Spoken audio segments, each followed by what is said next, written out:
most obviously radical change in the new Discovery is clearly its aesthetic design. The sharp edges have disappeared. Instead, the almost 5 meter long, over 2 meter wide SUV offers us smooth flowing lines. The interior is also much more modern and high quality. The instruments and controls reference those of the Range Rover family. Put together, the interior suggests first quality materials and workmanship. I really like the optional third row seating in the Discovery. Amazingly, there's more than enough room for an adult in all 7 seats. Seat configuration is extremely flexible and can even be operated from your smartphone.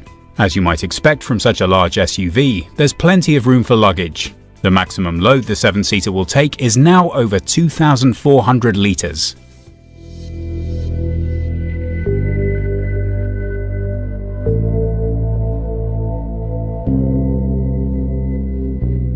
When it comes to driving comfort, the new Discovery has improved noticeably.